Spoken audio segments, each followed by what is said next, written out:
नमस्कार, मैं छाया सिंह एक बार फिर से आप सभी लोगों का स्वागत करती हूँ आपके अपने यूट्यूब चैनल छाया एफिलिएशन ज्ञान पे। जैसा कि आप सभी लोग जानते हैं, हम लोग कॉलेज एफिलिएशन से रिलेटेड प्रोजेक्ट्स पे वर्क करते हैं। अगर अभी तक आपने चैनल को सब्सक्राइब नहीं किया है तो प्लीज़ सब्सक्राइब कर लीजिए। तभी आप लोगों को जो भी इस लाइन से रिलेटेड इम्पोर्टेंट इन्फॉर्मेशन होती है, जैसे कि पोर्टल कब ओपन हुआ, फाइल कब लगी, अप्लाई करने की लास्ट डेट क्या थी, ये सारी जानकारी आपको मिल पाएगी। अगर आप चैनल सब्सक्राइब नहीं करते हैं तो हो सकता है कि वो इन्फॉर्मेशन आपसे मिस हो जाए, क्योंकि मेरे पास रैंडमली कॉल आती रहती है, मैडम पोर्टल कब ओपन हुआ था। तो मेरे लिए भी पॉसिबल नहीं है कि मैं एक एक क्लाइंट्स को कॉल करके ये चीज़ इन्फॉर्म कर पाऊँ। तो बेटर होगा कि आप चैनल को सब्सक्राइब कर लें, इससे मुझे भी मोटिवेशन मिलेगा और आप लोगों को आपकी इन्फॉर्मेशन भी मिलेगी। आज की वीडियो का टॉपिक है इंटर कॉलेज कैसे खोलें। सीबीएसई कॉलेज खोलने पे मैं ऑलरेडी वीडियो बना चुकी हूँ। अब आती है बात इंटर कॉलेज। इंटर कॉलेज का मतलब ये हुआ कि स्टेट बोर्ड से एफिलिएशन कैसे लें। स्टेट बोर्ड के एफिलिएशन की प्रक्रिया के बिना आप कभी भी सीबीएसई की तरफ नहीं बढ़ सकते हैं। और मोस्टली कॉलेज वालों का जो टारगेट होता है, फाइनल टारगेट होता है, वो होता है सीबीएसई स्कूल खोलना। तो मैं आप लोगों को इन्फॉर्म कर देती हूँ, जब तक आपका स्टेट से 2 या 3 साल पुराना स्कूल नहीं होगा, आप सीबीएसई स्कूल नहीं खोल सकते हैं। तो आइए बढ़ते हैं अपनी वीडियो की तरफ, जिसमें मैं आप लोगों को बताऊंगी कि एक नॉर्मल स्कूल खोलने के लिए क्या क्या बेसिक रिक्वायरमेंट होती है। तो सबसे पहले मैं आप लोगों को ये बता देती हूँ कि जो राज्य बोर्ड का अनुमोदन होता है वो बेसिक शिक्षा अधिकारी के पास से होता है। और हर एक ऑल ओवर इंडिया में हर एक जगह एक बीएससी ऑफिस होता है, जहाँ पे जाके आपको रिलेटेड सारी इन्फॉर्मेशन मिल जाएगी। हालांकि मैं स्टेट बोर्ड पे काम नहीं करती हूँ, मैं सीबीएसई बोर्ड पे वर्क करती हूँ, लेकिन फिर भी चूँकि मेरे पास बहुत सारे कॉल्स आते हैं और कमेंट्स में भी कुछ लोगों ने मुझसे इंटर कॉलेज खोलने की प्रक्रिया के बारे में जानने के लिए कमेंट किया था। हालांकि मैं डिले उनका रिस्पॉन्स कर रही हूँ, लेकिन फिर भी मैं समय निकाल के वीडियो बना रही हूँ। तो इसमें क्या है कि आपको जब सबसे पहले आपको बीएससी ऑफिस के टच में चले जाना है। जहाँ तक मुझे पता है मिनिमम 1.5 एकड़ की रिक्वायरमेंट होती है, और बेटर होगा अगर आप सीबीएसई का स्कोप लेके फ्यूचर का चल रहे हैं तो मेरे हिसाब से 2.5 एकड़ ज़मीन आपको लेके चलनी चाहिए, ताकि आपको ईजिली 12th तक का सेक्शन इंक्रीज़ करने में प्रॉब्लम ना हो। क्योंकि होता ये है कि जैसे ही एक साइट को डेवलप करते हैं कॉलेज वाले, फिर वहाँ अनदर जो प्लॉटर्स होते हैं, जो बिल्डर्स होते हैं, वो ज़मीन का रेट इतना हाई कर देते हैं कि कॉलेज वालों को ही प्लॉट स्क्वायर फीट में ज़मीन खरीदनी पड़ती है। तो बेटर ये होगा कि आप लोग एक ही बार कोशिश करें कि जितनी आपकी रिक्वायरमेंट है, जो आपका फ्यूचर स्कोप है, जो आपका प्लान है, उसके अकॉर्डिंग ज़मीन परचेज़ कर लें। और सबसे इम्पोर्टेंट चीज़ कि जो ज़मीन है वो हमेशा आपको ट्रस्ट सोसाइटी के नाम परचेज करनी चाहिए। इससे आपको ये फ़ायदा होता है कि अलग अलग कोर्स संचालन के लिए अलग अलग ज़मीन को बार बार वेरीफाई करने की ज़रूरत नहीं है। हर बार ज़मीन ट्रस्ट के नाम करते जाइए और उसमें से यूटिलाइज करते चले जाइए।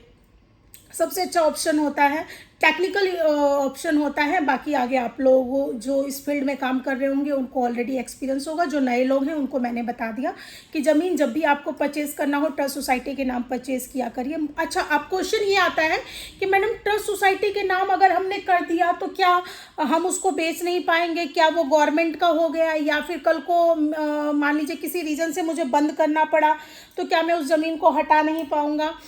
तो मैं आप लोगों को बता देती हूँ, ट्रस्ट सोसाइटी जब भी बनाए जाते हैं तो उसमें कुछ पॉइंट्स एक्सप्लेन किए जाते हैं कि ज़मीन पे मालिकाना हक किसका होगा।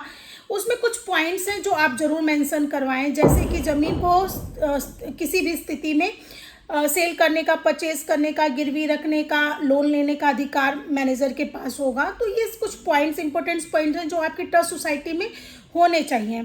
तो उससे आपको ये बेनिफिट होगा कि आप जब भी आपकी रिक्वायरमेंट होगी आप उसको सेल, परचेज या फिर गिरवी रख पाएंगे। तो मेरा जवाब है कि नहीं, ऐसा कुछ नहीं होता है। अगर आप ज़मीन ट्रस्ट सोसाइटी के नाम कर देते हैं तो आप ईजिली ज़मीन को सेल, परचेज या गिरवी कर सकते हैं। शर्त सिर्फ एक है कि आपने जो भी ट्रस्ट सोसाइटी बनाई है उसमें इस लाइन की व्याख्या, एक्सप्लेनेशन ज़रूर करवा दें। तो आते हैं दोबारा से अपने स्कूल्स के टॉपिक पे। तो 1.5 एकड़ ज़मीन आप रखिए, कम से कम 12,000 से 15,000 स्क्वायर फीट कंस्ट्रक्शन करिए, क्योंकि कोई भी स्टेट बोर्ड अगर एफिलिएशन देता है तो फर्स्ट टाइम वो 5th या 8th तक ही देता है। तो मेरे हिसाब से 8 से 10,000 स्क्वायर फीट के आसपास का कंस्ट्रक्शन एनफ होगा अगर 5th तक का ले रहे हैं, और 10 से 12,000 स्क्वायर फीट का कंस्ट्रक्शन एनफ होगा। राज्य सरकार के लेवल पे बात कर रही हूँ मैं, सीबीएसई का मानक नहीं बता रही हूँ। 10 से 12,000 स्क्वायर फीट एनफ होगा अगर 8 तक का एफिलिएशन ले रहे हैं, जिसमें जो भी गाइडलाइन होती है बेसिक हर एक स्ट्रक्चर यही कहता है कि आपके पास क्लासरूम होना चाहिए, आपके पास स्टाफ रूम होना चाहिए, आपके पास एग्जामिनेशन रूम होना चाहिए, आपके पास प्रिंसिपल रूम्स होना चाहिए। स्कूल में 20 बाई 25 के कमरे होते हैं, जितनी क्लासेस होती, मान लो 5th तक की क्लास है तो 5 क्लासरूम हो। देन उसके बाद आपका एक प्रिंसिपल रूम हो। देन उसके बाद आपका एग्जामिनेशन स्लैश स्टाफ रूम हो। देन उसके बाद एक आपका मल्टीपर्पज़ हॉल हो, प्लेग्राउंड हो, स्पेस हो। देन उसके अलावा एक मल्टीपर्पज़ हो, टॉयलेट हो, वॉशरूम हो, हैंडीकैप्ड के लिए रैंप हो। तो ये सारी चीज़ें एक बेसिक मूलभूत रिक्वायरमेंट है जो कि एक स्कूल कॉलेज में होनी चाहिए। बाकी हर एक राज्य अपने स्तर पे एक पूरा चीज़ों को इम्प्लीमेंट करवाता है। तो जैसा कि मैं पहले बता चुकी हूँ कि आपको बीएससी ऑफिस में जाके बेसिक जानकारी मिल जाएगी। तो एक बार फिर से आते हैं अपने टॉपिक की तरफ।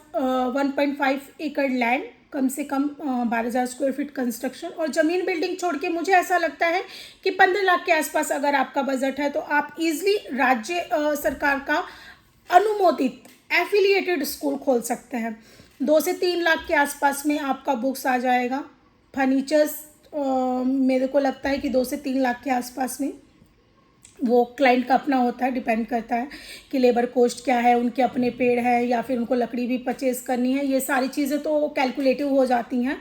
देन उसके बाद बीएससी ऑफिस के एनओसी के जो एक्सपेंस होते हैं 1-2 लाख रुपए के आसपास, कुछ गवर्नमेंट फीस, कुछ पैनलिस्ट का जो भी है, वो एक सिस्टम के थ्रू मुझे लगता है कि 15 लाख की पूंजी इनफ होगी एक नॉर्मल राज्य सरकार से अनुमोदित स्कूल खोलने के लिए।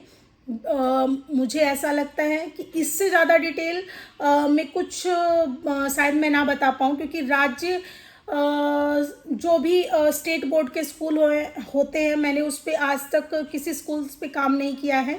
मैंने अभी जो सारी चीज़ें बताई वो सीबीएसई के अकॉर्डिंग ही बताई, बस उसको क्या है कि एक थोड़ा सा मानक को थोड़ा डिक्रीज़ कर दिया। जैसा कि मैं कभी स्टेट की सीबीएसई के एनओसी के लिए बीएससी ऑफिस में आना जाना होता है, तो वहाँ मैंने देखा कुछ चीज़ें बिहार में डिफरेंट है। बिहार में ये है कि 1 एकड़ ज़मीन में भी हो जाएगा। दैन उसके बाद अगर आप राजस्थान जाएंगे तो वहाँ राज्य बोर्ड मतलब अगर आपको स्टेट बोर्ड का भी ओपन करना है तो 2020 से गाइडलाइन चेंज हो गई है कि 1.5 से 2 एकड़ कम से कम होना चाहिए। स्कूल्स यूपी में क्या है, 1.5 एकड़ के आसपास है, 1 एकड़ के आसपास है। वो डिपेंड करता है कि आप 8 तक का लेना है, 5th तक का लेना है। तो मुझे ऐसा लगता है कि आपको जानकारी मिल गई होगी, लेकिन अगर फिर भी कुछ पॉइंट्स जो आपको लगता है कि आपको और पता होना चाहिए और मेरी इस वीडियो में स्किप हो गया तो प्लीज़ मुझे बताएं, मैं कमेंट सेक्शन में उसको क्लैरिफाई करने की कोशिश करूँगी। उम्मीद करती हूँ कि आपको मेरी वीडियो अच्छी लगी होगी। Thank you.